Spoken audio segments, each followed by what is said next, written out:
উম্মু আইমানও তাদের সাথে পানি আনছিলেন। হঠাৎ তিনি লক্ষ্য করেন পরাজিত মানসিকতার কিছু মুসলিম সৈনিক যুদ্ধের বিপর্যয় থেকে বাঁচতে মদিনার পথ ধরেছেন। তিনি তাদের মুখে কাদা ছুঁড়তে ছুঁড়তে বলেন, এই নাও সুতা কাটার যন্ত্র, তোমরা হাতে চুড়ি পরে ঘরে বসে সুতা কাটো আর তোমাদের তরবারিগুলো আমাদের দিয়ে দাও। তাদেরকে শাসিয়ে উম্মু আইমান দ্রুত যুদ্ধের ময়দানে ফিরে আসেন। আক্রান্তদের পানি পান করাতে থাকেন। এ সময় হিব্বান ইবনু আরিকা তাকে লক্ষ্য করে তীর নিক্ষেপ করে। আঘাতের চোটে তিনি মাটিতে লুটিয়ে পড়েন। খানিকটা এলোমেলো হয়ে হয়ে যায় তার দেহের পোশাক। আল্লাহর দুশমনটা এই দৃশ্য দেখে অট্টহাসিতে ফেটে পড়ে। নবীজির সামনেই এই দুর্ঘটনা ঘটেছিল। তিনি খুবই মর্মাহত হন এতে। সঙ্গে সঙ্গে সাদ ইবনু আবি ওয়াক্কাসের হাতে একটি পালকবিহীন তীর তুলে দিয়ে বলেন, এটা ওই কাপুরুষটার গায়ে নিক্ষেপ করো। সাদ তীরটি নিক্ষেপ করলে একেবারে তার গলায় গিয়ে বেঁধে।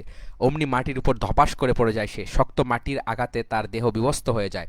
লোকটির এমন করুণ দর্শনা দেখে নবীজি হাসতে শুরু করেন। খানিকটা ঝলকে উঠে তার মারির দাঁত। তারপর তিনি সাদের দিকে তাকিয়ে বলেন, সাদ, তুমি উম্মু আইমান ঘটনার প্রতিশোধ নিতে পেরেছ। আল্লাহ তার মনের আকুতি শুনেছেন। আঘাতকারীর প্রতি নবীজির বদদোয়া। ঘাটিতে আশ্রয় নেওয়ার পর আলী ইবনু আবি তালেব নবীজি সাল্লাল্লাহু আলাইহি ওয়াসাল্লামের জন্য মিহরাজ থেকে ঢালে করে পানি নিয়ে আসেন। মিহরাজ হচ্ছে কূপ আকৃতির বিশাল পাথর, বৃষ্টি হলে যে প্রচুর পানি জমে যায়। কারো কারো মতে অবশ্য এটি উহুদ প্রান্তরের একটি ঝর্ণার নাম। নবীজিকে ওই পানি পান করতে দেওয়া হলে তার নাকে গন্ধ লাগে, তাই তিনি পান না করে তা দিয়ে মুখমণ্ডলের রক্ত ধুয়ে পরিষ্কার করেন। মাথায়ও ঢাললেন কিছুটা পানি। এ সময় তিনি স্বগতোক্তির মতো করে বলেন, ওই ব্যক্তির উপর আল্লাহর ক্রোধ আবচিত হোক যে তার নবীর মুখমণ্ডল রক্তাক্ত করেছে। সাহল রাদিয়াল্লাহু আনহু বলেন, আল্লাহর কসম, আল্লাহর রাসূলের রক্তাক্ত চেহারা কে ধুয়ে দিয়েছে, পানিকে ঢেলে দিয়েছে এবং কী দিয়ে চিকিৎসা করা হয়েছে তা আমার চেয়ে ভালো আর কেউ জানে না। আলী পানি ঢেলেছেন আর নবী কন্যা ফাতেমা ক্ষতস্থান ধুয়ে পরিষ্কার করেছেন। হঠাৎ তিনি দেখতে পেলেন ক্ষতস্থান পরিষ্কার হলেও রক্ত পড়া কিছুতেই বন্ধ হচ্ছে না। তখন এক টুকরা চাটাই পুড়িয়ে তার ছাই লাগিয়ে ক্ষতস্থানে, অমনি রক্ত বন্ধ হয়ে যায়। কিন্তু নবীজির পানির পিপাসা রয়ে যায়। মুহাম্মদ ইবনু মাসলামা রাদিয়াল্লাহু আনহু গিয়ে শীতল ও মিষ্টি পানি নিয়ে আসেন। নবীজি পানি পান করে তার জন্য কল্যাণের দোয়া করেন। ব্যথায় যন্ত্রণায় নবীজি সেদিন জোহরের সালাত বসে পড়ান। সাহাবিরাও বসে সালাত আদায় করেন।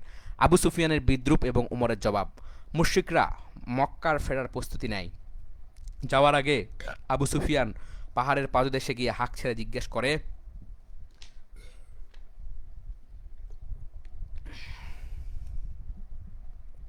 তোমাদের মধ্যে কি মুহাম্মদ আছে?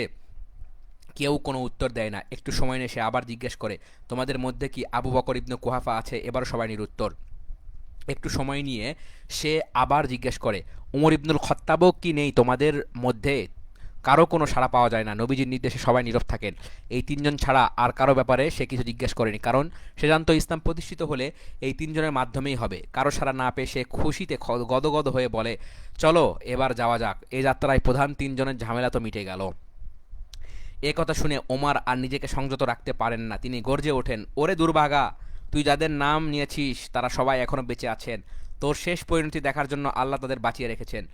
তখন সে বলতে থাকে, তোমাদের বহু লাশের অঙ্গহানি করা হয়েছে, আমি লোকদের এসব করতে বলিনি। অবশ্য এতে আমার খারাপও লাগেনি। এরপর সে হুবলের জয় হোক বলে সেখান থেকে চলে যেতে উদ্যত হয়। নবীজি তখন সাহাবীদের বলেন, তোমরা কি এর জবাব দেবে না? তারা জিজ্ঞেস করেন, আমরা কি বলে এর জবাব দিব? তিনি শিখিয়ে দেন, তোমরা বলো, জয় ও সম্মান কেবলই আল্লাহর। তাদের কথার উত্তরে আবু সুফিয়ান বলে, আমাদের উজ্জা আছে, তোমাদের উজ্জা নেই। নবীজি আবারও সাহাবীদের জিজ্ঞেস করেন, তোমরা কি এর জবাব দিবে না? তারা বলেন, আমরা কি বলে এর জবাব দিব?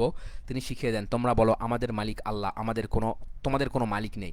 উত্তরে আবু সুফিয়ান বলে, তোমরা এবার সমুচিত জবাব পেলে। আজকের দিনটি বদরের প্রতিশোধ, যুদ্ধ মানে জয় পরাজয়ের খেলা। ওমর জবাব দেন, আমাদের দুই পক্ষ সমান নয়, কারণ আমাদের শহীদরা জান্নাতে যাবে আর তোমাদের মিত্ররা যাবে জাহান্নামে।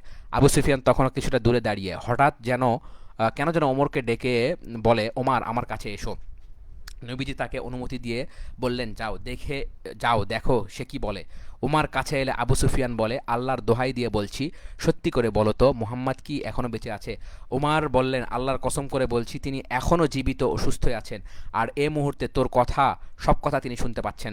আবু সুফিয়ান তখন বলে, তুমি আমার কাছে ইবনু কামিয়ার চেয়ে বেশি সত্যবাদী ও সজ্জন ব্যক্তি। আরেকটি বদরযুদ্ধের চ্যালেঞ্জ। আবু সুফিয়ান ও তার সঙ্গীরা ফিরে যেতে যেতে বলে, আগামী বছর বদর প্রান্তরে তোমাদের সাথে আবার যুদ্ধ হবে, এই চ্যালেঞ্জ ভুলো না যেন।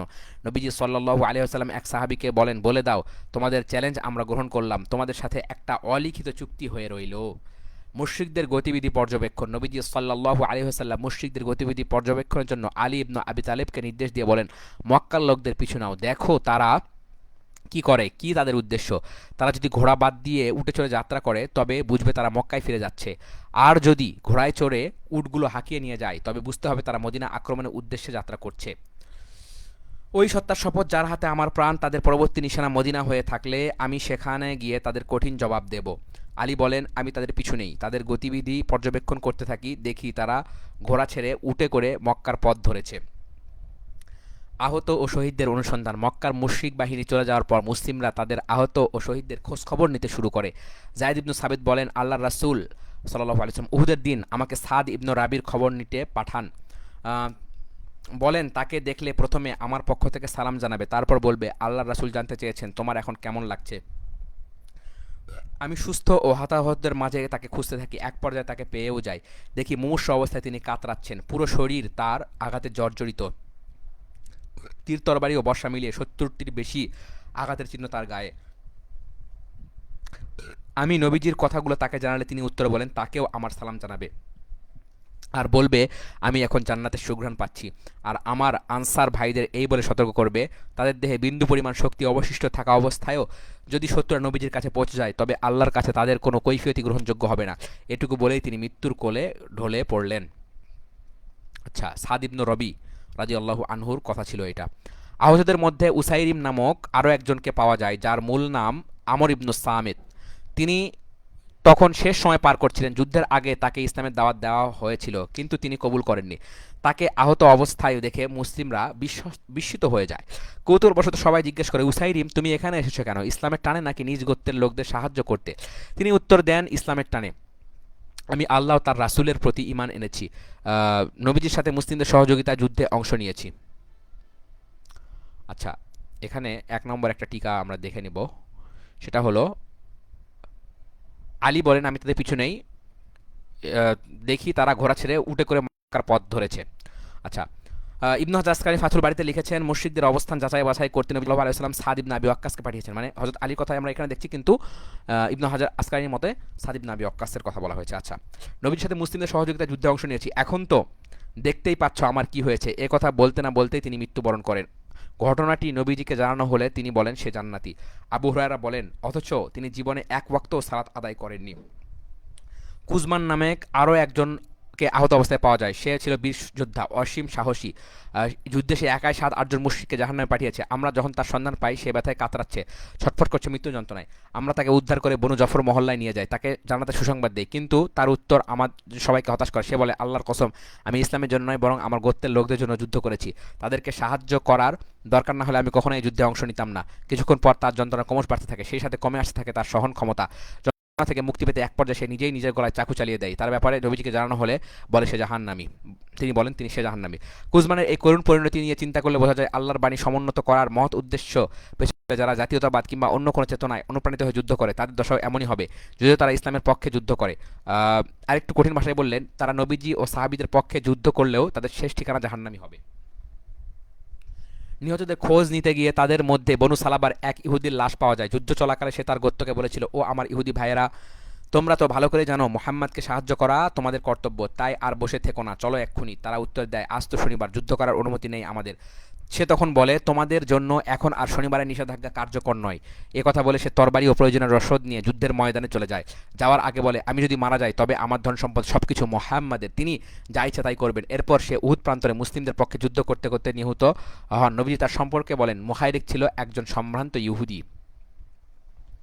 শহীদদের দাফন ও কাফন। নবীজি সাল্লাল্লাহু আলাইহি ওয়াসাল্লাম নিজেও শহীদদের দেখতে বের হন। সারি সারি লাশ দেখে তিনি চোখের পানি ধরে রাখতে পারেননি। অশ্রুর ঢল নামে তার দু চোখ বেয়ে ভিজে যায় তার দাড়ি মোবারক। সিক্ত গলায় নবীজি বলতে শুরু করেন, এই শহীদদের পক্ষ থেকে রোজ হাসরে আমি সাক্ষ্য দেব। যে ব্যক্তি আল্লাহর পথে আঘাতপ্রাপ্ত হয়, কিয়ামতের দিন আল্লাহ তাকে এমনভাবে তুলবেন যে তার ক্ষতস্থান থেকে রক্ত ঝরতে থাকবে। সে রক্ত দেখতে লাল রঙেরই হবে, তবে তার ঘ্রাণ হবে মৃগ নাভির মতো, অর্থাৎ খুবই সুগন্ধিময়। কয়েকজন সাহাবী তাদের নিহত স্বজনদের মৃতদেহ নিয়ে মদিনায় চলে যান। তাদেরকে ফিরিয়ে এনে শহীদ হওয়ার স্থানে দাফন করার নির্দেশ দেন। তিনি বলেন, তোমরা কেউ এদেরকে গোসল করাবে না, নতুন করে কাফনও পরাবে না, বরং এদের গায়ে যে পোশাক আছে কাফন হিসেবে সেগুলোই ব্যবহার করবে, তবে লোহার বর্ম ও চামড়ার পোশাক খুলে রাখবে। তার নির্দেশ অনুসারে এক কবরে ২-৩ জন করে দাফন করা হয়। একই কাপড়ে একাধিক শহীদের কাফনের ব্যবস্থা করা হয়। এক কবরে একাধিক মৃতদেহ রাখার সময় তিনি জিজ্ঞেস করেন, এদের মধ্যে কে বেশি কোরআন মুখস্থ করেছে? সাহাবীরা যার দিকে ইশারা করেন তিনি তাকে আগে কবরে রাখতে বলেন। দাফন শেষে নবীজি আরও বলেন, কিয়ামতের দিন আমি এদের পক্ষে সাক্ষ্য দেব। আব্দুল্লাহ ইবনে আমর ইবনে হারাম এবং আমর ইবনে জামুহের মাঝে গভীর বন্ধুত্ব থাকায় তাদেরকে একই কবরে দাফন করা হয়। দাফনের সময় সবাইকে পাওয়া গেলেও হানজালাকে খুঁজে পাওয়া যাচ্ছিল না। দীর্ঘ সময় তালাশের পর উহুদের এক কোণে তার মৃতদেহটি খুঁজে পাওয়া যায়। সবার দেহ থেকে যখন তপ্ত রক্ত ঝরছে তখন তার দেহ থেকে ঝরছিল উত্তপ্ত পানি। নবীজিকে বিষয়টি জানানো হলে তিনি বলেন, ফেরেশতারা তাকে গোসল দিয়েছে। এরপর তিনি সাহাবীদের বলেন, তার স্ত্রীর কাছে এর কারণ জিজ্ঞেস করে দেখো, সে হয়তো কিছু বলতে পারবে এই ব্যাপারে। পরে সাহাবীরা তার স্ত্রীর কাছে এর রহস্য জেনে নেয়। সেদিন থেকে হানজালার নাম হয় গাসিলুল মালাইকা, অর্থাৎ ফেরেশতারা যাকে গোসল দিয়েছেন। হানজালা রাদিয়াল্লাহু আনহুর ব্যাপারে আগেও বলা হয়েছে, জিহাদের ময়দানে আসার আগে তিনি স্ত্রীর সাথে সহবাত করেছেন, এ কারণে তার উপর গোসল ফরজ ছিল, কিন্তু যুদ্ধের ঘোষণা শোনা মাত্র এক মুহূর্ত দেরি না করে তিনি রণসজ্জায় বেরিয়ে পড়েন। আচ্ছা, যাকে গোসল করে দিয়েছে। এরপর নবীজি এবার আপন চাচা ও তার প্রিয় দুধ ভাই হামজার পাশে এসে দাঁড়ান। তার সাথে যা ঘটেছে তা দেখে তিনি ভীষণ মর্মাহত হন। তীব্র দুঃখে কষ্টে বুকটা যেন ফেটে যায় তার। ভারাক্রান্ত হয়ে পড়ে তার কোমল হৃদয়। নবীজির ফুফু সাফিয়াও দেখতে এসেছেন ভাই হামজাকে। নবীজি তখন ফুফাতো ভাই জুবাইরকে বললেন, তাকে এখান থেকে নিয়ে যাও, ভাইকে দেখে তিনি স্থির থাকতে পারবেন না। সাফিয়া তখন বলে ওঠেন, কেন পারবো না? আমি জানি আমার ভাইয়ের মৃতদেহ বিকৃত করা হয়েছে, আর তা হয়েছে আল্লাহর পথে লড়াই করতে গিয়ে, আল্লাহর দিনকে প্রতিষ্ঠিত করতে গিয়ে। তাই এ ব্যাপারে আমার কোনো কষ্ট থাকতে পারে না। আমি অবশ্যই ধৈর্য ধারণ করবো এবং ধৈর্যের বিনিময়ে আল্লাহর কাছে উত্তম প্রতিদানের আশা করব। এভাবে বলার পর কাউকে আসলে আটকে রাখা যায় না। নবীজি তার ফুফুকে আটকে রাখতে তিনি খুব কাছ থেকে স্নেহের ভাইকে দেখেন, তার জন্য দোয়া করেন, ইন্নালিল্লাহ পরে আল্লাহর কাছে ক্ষমা প্রার্থনা করেন প্রিয়তম ভাইটির জন্য। নবীজি তাকে আব্দুল্লাহ ইবনে জাহাশের সাথে দাফন করার নির্দেশ দেন। আব্দুল্লাহ ছিলেন তার ভাগ্নে ও দুধ ভাই। ইবনে মাসউদ বর্ণনা করেন, হামজা ইবনে আব্দুল মুত্তালিবের শাহাদাতে নবীজি যত বেশি কেঁদেছেন আর কারো মৃত্যুতে তাকে এত বেশি কাঁদতে দেখিনি। তিনি হামজাকে কিবলার দিকে রেখে তার জানাজার সালাত পড়ান। সালাতেও নবীজি অনবরত কেঁদেছেন। অন্যান্য শহীদের অবস্থা ছিল হৃদয়দারক। বুক ফেটে যাচ্ছিল তাদের অবস্থা দেখে। খাব্বাব ইবনে আর্ত বর্ণনা করেন, হামজার কাফনের জন্য সাদা কালো ডোরা কাটা এক টুকরো চাদর ছাড়া আর কোনো কিছুই ব্যবস্থা করা যায়নি। সে চাদরটাও এত ছোট ছিল যে মাথা ঢাকলে পা, আবার পা ঢাকলে মাথা উন্মুক্ত হয়ে যাচ্ছিল। পরে টুকরো কাপড় দিয়ে মাথা ঢাকা হয় আর পা ঢাকা হয় ইজখির ঘাস দিয়ে। আচ্ছা, ইস্কি একটি ভেষজ উদ্ভিদ যা উষ্ণপ্রধান অঞ্চলে প্রচুর হয়। গোলাপের মতো ঘ্রাণ, মোটা শিকড়, অনেকগুলো শাখা আর ছোট ছোট পাতা বিশিষ্ট এসব গাছ 2 মিটার পর্যন্ত উঁচু হয়ে থাকে। উষ্ণপ্রধান অঞ্চলে মরুভূমি, সমভূমি এবং পাহাড়ে এগুলো উৎপন্ন হয়। আব্দুর রহমান ইবনু আউফ বলেন, মুসআব ইবনু উমায়ের সব দিক থেকেই আমার চেয়ে উত্তম ছিলেন। তিনি শহীদ হলে তার কাফনের জন্য কেবল এক টুকরো চাদর জোগাড় করা গিয়েছে। তারও মাথা ঢাকলে আবার পা, মাথা ঢাকলে পা, আবার পা ঢাকলে মাথা খোলা থাকতো। খাব্বাব থেকেও এমন বর্ণনা পাওয়া যায়। তবে তিনি উপযুক্ত বর্ণনার সাথে এটুকু বলেছেন, কাফনের ঘাটতি দেখা দিলে নবীজি সাল্লাল্লাহু আলাইহি ওয়াসাল্লাম বলেন, কাপড় দিয়ে মাথা ঢাকো আর পা দিয়ে ঢাকো, পা ঢাকো ইস্কির ঘাস দিয়ে। আল্লাহর প্রতি নবীজির বিশেষ কৃতজ্ঞতা জ্ঞাপন। উহুদের দিন মুশরিকরা মক্কায় ফিরে গেলে নবীজি সাল্লাল্লাহু আলাইহি ওয়াসাল্লাম উপস্থিত সাহাবীদের বললেন, তোমরা সারিবদ্ধ হয়ে দাঁড়াও, আমি আমার রবের প্রতি কৃতজ্ঞতা ও আনুগত্য প্রকাশ করব। সঙ্গে সঙ্গে সাহাবাগণ তার পিছনে সারিবদ্ধভাবে দাঁড়িয়ে যান। তিনি খুব আকুলতার সাথে বলতে শুরু করেন, হে আল্লাহ, সমস্ত প্রশংসা কেবল আপনার। আপনি কোনো কিছু সংকুচিত করতে চাইলে কেউ তার প্রসার ঘটাতে পারে না, আবার আপনি কিছু প্রসারিত করতে চাইলে কেউ তা সংকুচিত করতে পারে না। আপনি যাকে পথভ্রষ্ট করেন কেউ তাকে সুপথে চালাতে পারে না। ঠিক একইভাবে আপনি যাকে সুপথে চালান কেউ তাকে বিপদগামী করতে পারে না। আপনি কোনো কিছু থেকে বারণ করলে কেউ তা এনে দিতে পারে না, আবার আপনি কোনো কিছু দিলে কেউ তা আটকে রাখতে পারে না। আপনি যেটা দূরে রেখেছেন সেটা কেউ কাছে টানতে পারে না, আবার আপনি যেটা এনে দিয়েছেন সেটা কেউ দূরে সরাতে পারে না। হে আল্লাহ, আমাদের প্রতি আপনার দান, দয়া, রিজিক ও অনুগ্রহ দিন।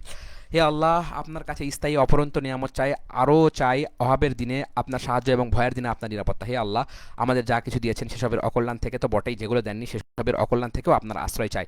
হে আল্লাহ, ইমানকে আমাদের কাছে প্রিয়তর করে দিন, ইমানের আলোয় উদ্ভাসিত করুন আমাদের ভেতর বাহির। সেই সাথে আমাদের কুফর, পাপ ও অবাধ্যতার প্রতি আজন্ম ঘৃণা তৈরি করে দিন। সর্বোপরি আমাদের ঠাঁই দিন হিদায়াতপ্রাপ্ত মানুষগুলো কাতারে। হে আল্লাহ, আমাদেরকে দিনের পথে অবিচল রাখুন, ইসলামের উপর মৃত্যু দিন, মুসলিম হিসাবে বাঁচিয়ে রাখুন। ভালো মানুষদের সান্নিধ্যে আমাদের সৌভাগ্য মণ্ডিত করুন, ফিতনা থেকে দূরে রাখুন, অপমান ও লাঞ্ছনা থেকে রক্ষা করুন। হে আল্লাহ, যারা আপনার রাসূলকে অস্বীকার করে এবং আপনার পথে বাধার সৃষ্টি করে তাদের আপনি ধ্বংস করুন, তাদের উপর নাজিল করুন আপনার আযাব ও গজব। হে আল্লাহ, হে মাবুদ, ওই কাফিরদের ধ্বংস করুন যারা আপনার কিতাব পাওয়া সত্ত্বেও দিন থেকে বিমুখ।